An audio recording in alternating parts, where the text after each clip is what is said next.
Ladies and gentlemen, boys and girls, turtle ages, you are listening live here to a special edition indie of Brandon's World here on this Sunday, July 31st, 2022, where the only thing we are doing today is we are recapping the most stupendous SummerSlam in history. Of course, if you are listening on our YouTube channel, you will see what the virtual background is behind me today for good reason. As always, go on that little Twitter machine, type in at Brandon Lewis _7, give me a follow. Also follow the show at real _ B World. Without further ado, let's get into it. Talking SummerSlam, kicking things off with Bianca Belair, Becky Lynch, the Raw Women's Championship on the line 1 year ago at SummerSlam, August 21st, 2021. Becky Lynch returned after over a year away from having a baby. She returned and defeated Bianca Belair in 26 seconds for the SmackDown Women's Championship.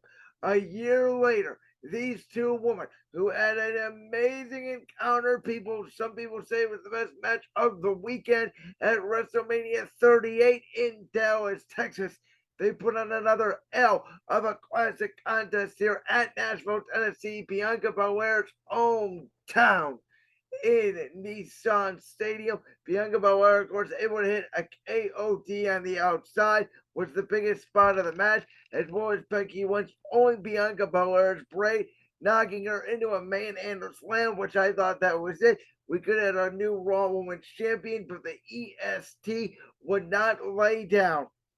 And after Becky Lynch had a perfect game plan of manipulating and softening and frustrating Bianca Belair and targeting that arm, it did not matter because the EST was able to recover, hit the KOD, get the 1-2-3, a phenomenal way to kick off the event. But that was not all, because when Becky Lynch got up from the 1-2-3, she shook Bianca Belair's hand, signaling the end of the feud. But when we thought that was it, boom! And that's the theme of the night here, folks, was boom. Surprise everywhere. You did not know what to expect. And in the words of the great John Madden, boom, out comes Bayley, making her return in front of a crowd for the first time since WrestleMania 37. Bayley has not wrestled in front of a crowd since the COVID-19 pandemic began. And Bayley was not alone. Oh no. She brought out Dakota Kai and Io Shirai from NXT to form a new stable. And it looks like Bayley will be the leader of that stable, going after the Raw Women's Champion Bianca Belair. But guess who was right by the side of Bianca? It was the one and only man, big time Becky Lynch. So it looks like Becky Lynch did turn face here after all. Again, it was a great way to signify the end of Bianca Belair and Becky Lynch's long past. And now we had in a Bianca Belair and Bayley feuding for the Raw Women's Championship. Now, during my preview show, I said it looked like, maybe Bianca Belair would go on to face Rhea Ripley at Clash of the Castle in the United Kingdom, which that does not look like it's going to be the case anymore. It looks like it's going to be Bianca Belair versus Bayley, which I'm all for. I did not expect Bayley to come out. I was shocked when I heard the music come out. I kind of forgot that Bayley, could return here at any time, because there's been rumors about her returning, and she's been gone for so long. I thought she would return on SmackDown, but here she is on the Red brand. And I'm excited to see her and Bianca Belair mix it up. Of course, they were supposed to have an I Quit match back in Money in the Bank 2021 before Bayley tore that ACL. Next match was a great match. I said it would be on the preview show between Logan Paul and The Miz, who of course brought out Ciampa and Maurice to help him, but it did not matter. Ciampa tried to get involved too many times. Once he was ejected, he would not leave the ringside area. AJ Styles ended up making an appearance, taking out Ciampa, which led to Logan Paul and The Miz having a one-on-one contest, and Logan Paul drove The Miz right for the announce table on a splash that looked like it hurt like hell. Then Miz tried to pick up a polarized Pokemon card that he brought down to the ring with and hit Logan Paul with it. Instead, Maurice got in the way. Boom, Logan Paul hit Miz with the skull crushing finale, the move that the Miz delivered to Logan Paul at WrestleMania. 1, 2, 3. Logan Paul picks up the victory. And this man, Logan Paul, by way of Puerto Rico, fighting out of Cleveland, Ohio, my own town, of course. This man has only been in a wrestling match 2 times in his life, once at WrestleMania 38 and then once last night at SummerSlam. He continues to impress every single time. Another fun, fanatic match that had a lot of good twists and turns. Logan Paul did a lot of good wrestling, did a moonsault spot out here at the edge of the apron. Just a really good, fun match. And then once again, it kept the car really moving. Next match was kind of a cool down match here. Bobby Lashley defending the United States Championship against Theory, who obviously on this card had more important things to do, which is why Lashley quickly, after a show of strength, really dominated Theory, walked in the Hurt Lock for the tap out, and Bobby Lashley retained the United States Championship. I'm now presuming that Lashley moves on to bigger and better things now with Triple H in control. The next moment was another big shock of the night between the Judgment Day and the Mysterios in the no disqualification match. These two teams, we know the heat that they had. They came out all fires ablazing, tornado tag, and using chairs and really beating each other up. But it really dove down to in the middle of the match. Even Rhea Ripley, Damian Priest, Finn Balor dominating the Mysterios. But this match was booked all for one reason: to bring out the return of the Rated R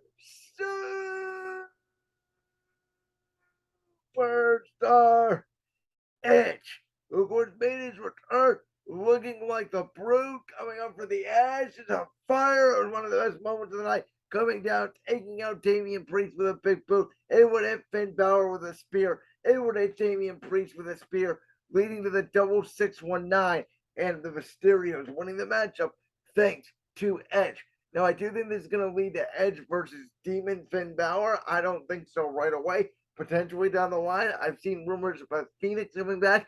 Either they do Edge and Beth versus Rhea Ripley in a combination of Finn Balor or Damian Priest. Either they have Edge and the Mysterios take on, I don't know, Finn Balor, Damian Priest, and another member that could be added to the Judgment Day. That could be another scenario down the line, but I think that this main feud here between Edge and Finn Balor, of who the leader of the Judgment Day, I think it's just getting started, and it could lead to Edge potentially going back to the Judgment Day with new creative in charge. We'll see what the direction they go with that group. This wasn't the best match overall. Good showcase for Finn, Damian, and the Mysterios to get on the card. But again, this was all about the return of the Rated R Superstar. We've seen the vignettes over the past month, ever since Money in the Bank on Raw. Every week we finally got our answer as to who that was. That was Brood Edge coming for the ashes, looking for revenge on the Judgment Day. Next matchup here, and one of the best matches of the night, as always, the man Pat McAfee. The man who has brought love back to WWE commentary, the man that can seemingly do no wrong in my eyes, took on Happy Corbin, or should I say, bum-ass Corbin. Bum-ass Corbin, as the choir was singing for Pat McAfee. Bum-ass Corbin down to the ring, and Pat started it off with a giant super kick, some right hands to Corbin. Corbin ended up delivering a nasty drop kick to Pat. Pat did a crazy swanton bomb off the top rope, where he almost fell off the top rope in vintage Pat McAfee style. Pat did a nice jump off the top rope. And so everything, really worked out. And I thought it was a great match again for Pat McAfee as he moves on now. Now, there was a low blow spot at the end where obviously referee Charles Robinson voted out Pat McAfee delivering the kick to Happy Corbin. Pat ended up hitting a Canadian Destroyer off the top rope for the victory. Again, just another fun, fantastic contest. I do think with that low blow kick, that we could potentially see another Pat McAfee versus Happy Corbin match at Clash of the Castle. Now, the next match, in my opinion, this was one of those matches that had really high stakes and did not really deliver. There was the Usos against the Street Profits with referee Jeff Jarrett for the undisputed WWE Tag Team titles. Of course, JEFFJARRET, that's double J, Jeff Jarrett. I thought he did an okay, decent job at keeping these teams you know, pretty even. He didn't really get involved. He did his job, counting the 1, 2, 3. But at the end of the day, the users were able to nail Dawkins with the one oops for the victory. This was not really a special match. They had some crazy spots. Montez Ford to the dive. The Money in the Bank match was better. And I think this point, this show was so good. We had Drew McIntyre come out, cutting a promo on who he was going to face between Brock Lesnar and Roman Reigns. We had all the return moments with Bailey and Edge, and then you got Pat McAfee and Logan Paul in the ring, and you had Bobby Lashley dominating Theory. There was so much good on this card, and the commentary was absolutely phenomenal with Michael Cole and Corey Graves, mostly handling the SmackDown matches. Jimmy Smith, Corey Graves, Byron Saxton, obviously handling the Raw matches. But I think at this point, these next two matches, the crowd was a little bit tired, anticipating the main event as they should. But yeah, the Usos ended up defeating the Profits in a relatively short match, but it did signify the end of their feud, in my opinion. Who knows? As I said, after Money in the Bank, it looks like they're teasing that Montez Ford and Angelo Dawkins are going to break up. Now, we don't know if they're going to do that, during the draft, whenever the WWE draft is decided, because of new creative involved. Will they do it this Monday on Raw to create kind of a big new creative direction in WWE? We really don't know. But it's definitely an exciting time for the brand, and I think that the Usos now and the Street Profits are both moving on. Next thing, this was a really quick segment here between Riddle and Seth Rollins. Obviously, we know that Seth Rollins and Riddle got postponed due to Seth Rollins stomping Riddle on the mat. Well, Riddle and Seth Rollins wanted to fight. They had a little brawl. Riddle came out for the crowd. He demanded Seth Rollins come out. Rollins came out, and again, they just had a little fight. The feud's continuing here. I liked it. This show went long. It went 3.5 hours. If you added one more match on the card, it would have went to midnight. I don't really think the match was needed. I think you can kind of save it for Clash of the Castle and just get a little brawl in here between these two to establish the feud was good enough for me. Then we got Liv Morgan taking on Ronda Rousey for the SmackDown Women's Championship in an all-out fight that made the baddest woman on the planet look like the baddest woman on the planet. Now, this was not the Raw Women's Championship, where it was just a technical, great executed match between Bianca Belair and Becky Lynch. This was most of the challenger, Ronda Rousey, dominating Liv Morgan. And at the end, Ronda Rousey had Liv Morgan in the armbar, which Ronda Rousey was attempting all match long, with Liv Morgan barely able to escape. Well, this time, Liv Morgan tapped out, but Ronda Rousey's shoulders were on the mat for free.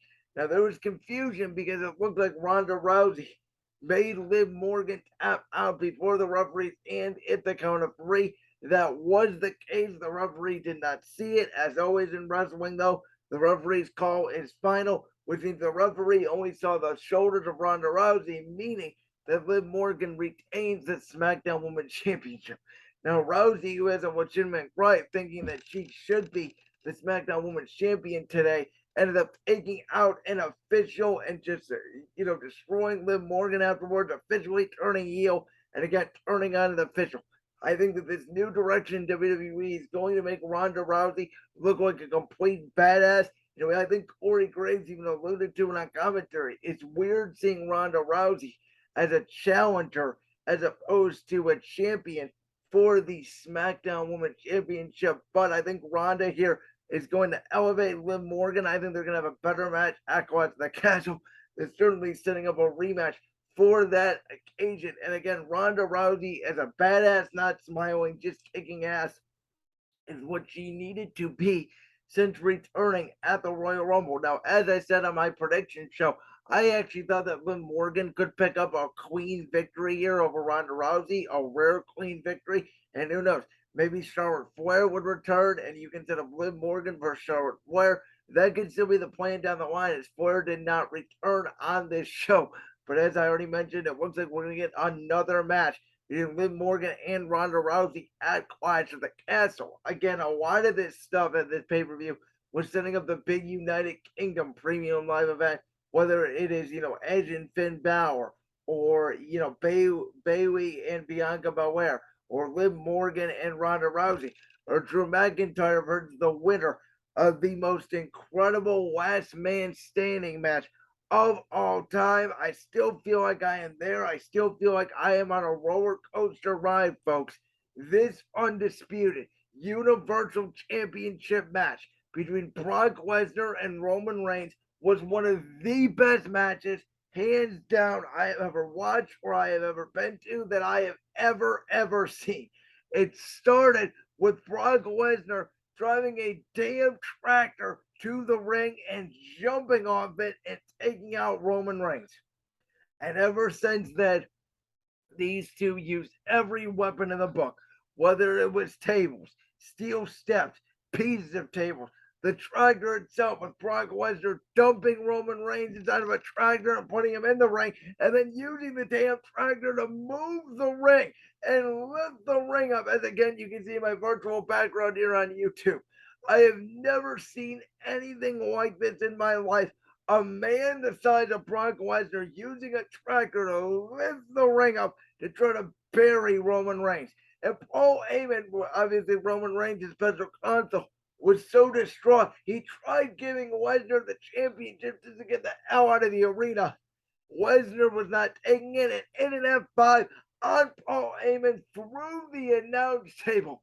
A bump that we haven't seen Paul Heyman take in probably 20 years. Add to that, the Usos coming out, destroying Lesnar with Reigns down. Everybody was down. And then out comes Theory, jumping, running to the ring like a scared little boy, hitting Reigns and Lesnar with a briefcase. But Lesnar able to F5 Theory on the outside, pretty much putting Theory down for the rest of the match. But it did not matter because Roman Reigns would hit Lesnar with literally everything. Stairs, title belts, Money in the Bank briefcases, chairs, everything. And Lesnar would still keep getting up with Michael Cole screaming, "My God, just stay down, Lesnar. You can't take this much abuse in a Hall of Fame Cole by a Hall of Famer in Michael Cole." And eventually the Bloodline had to bury Brock Lesnar in all the rubble with chairs, with the announce table, with tables, with steps, with the briefcase, everything you can think of. Roman Reigns was able to keep Brock Lesnar down for a count of 10, and one of the damnedest things I've ever seen, and retain the Universal Championship and move on to face Drew McIntyre at Clash of the Castle. We know Drew and Reigns have a lot of history with each other, including a WrestleMania 35 encounter when Roman Reigns came back from leukemia and defeated Drew McIntyre.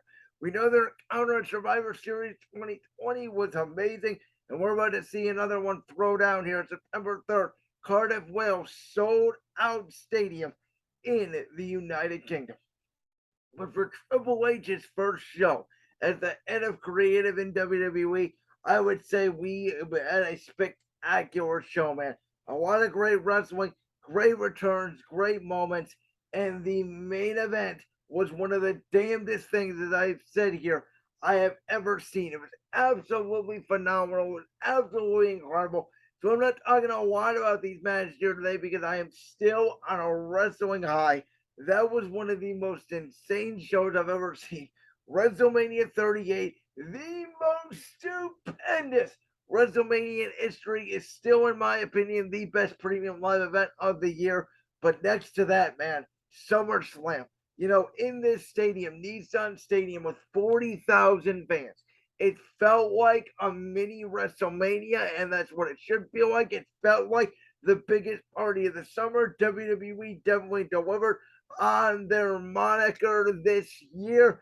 SummerSlam next to WrestleMania has always been one of my favorite pay-per-views of the year. I would list it as, WrestleMania, SummerSlam, Royal Rumble, Money in the Bank are kind of my top four. And obviously this year with Money in the Bank and SummerSlam coming back to back, we had two of the most amazing premium live events back to back, and I'm really excited for Clash of the Castle United Kingdom. We know those fans always bring it. They are arguably the best wrestling fans in the world out there at the United Kingdom, and I think that we are set for a great card. But once again, man, hats off to Triple H and WWE Creative for putting on a great show, great matches, returns, debuts, great moments, funny, laughable, spectacular performances from legends, great wrestling, celebrities and Logan Paul, just everything you would expect out of a wrestling event.